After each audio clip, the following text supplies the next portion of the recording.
on va partir sur donc l'élevage. Un élevage de chèvres à taille humaine, donc on a 100 chèvres aujourd'hui. Transformer le produit, donc le lait en fromage et en produits laitiers. Les chèvres sont conduites au pâturage et on produit la quasi-totalité de notre alimentation.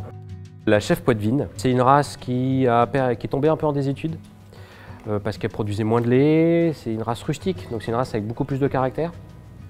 Mais c'est ça qui nous a plu, nous. C'était une chèvre qui était en voie de disparition, c'est-à-dire qu'il ne reste plus que 4000 chèvres comme ça en France, sur 120 éleveurs. Nous, avec à peu près 100 chèvres, on est le 2e ou 3e élevage français. Donc ça reste des élevages qui sont à taille humaine, des élevages qui sont familiaux. Pour ce qui est de la quantité, comme nous, on est en race rustique, on est à peu près à 500 litres de lait par chèvre et par an. Ce qui est extrêmement faible au regard des races dites habituelles, où aujourd'hui les collègues ils arrivent à avoir 1000 à 1200 litres de lait par chèvre par an, quoi. Dans le projet d'Alexis Zoé, ce qui me plaît énormément, c'est qu'il contribue à la sauvegarde des espèces, notamment des chèvres poitevines. Au départ, on était parti à vendre notre production par nous-mêmes.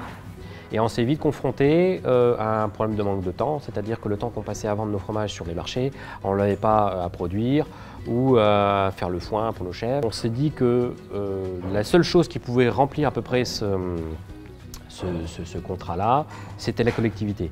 Parce qu'ils ont leur planning de repas un mois à l'avance et que du coup, ils peuvent anticiper en amont. Ce qui s'est passé, c'est qu'en 2022, on s'est dit voilà, il faut qu'on se libère du temps pour des marchés. Donc on a embauché 2 apprentis, nous, sur notre ferme. Donc ça a été le premier pari. Le deuxième pari, ça a été en se disant ça nous libère du temps, il faut qu'on aille des marchés beaucoup plus des établissements scolaires, ce qu'on a fait. Mais on a été confronté à un problème de logistique. Et c'est pour ça que moi j'ai postulé au concours Terre d'idées. Ce qui est remarquable en première lecture, c'est qu'il est très basé territorial. Deuxième facette tout aussi remarquable, c'est que ça va participer au développement de son affaire. Aujourd'hui, c'est 2 stagiaires, mais demain, ça sera peut-être un salarié de plus. Et donc tout ça, c'est positif pour l'économie locale. L'objectif, c'était de pouvoir acquérir un caisson qui peut être logé donc, dans le coffre d'un utilitaire, qui est branchable sur la batterie et qui nous permet de pouvoir livrer une multitude d'établissements avec des normes de froid.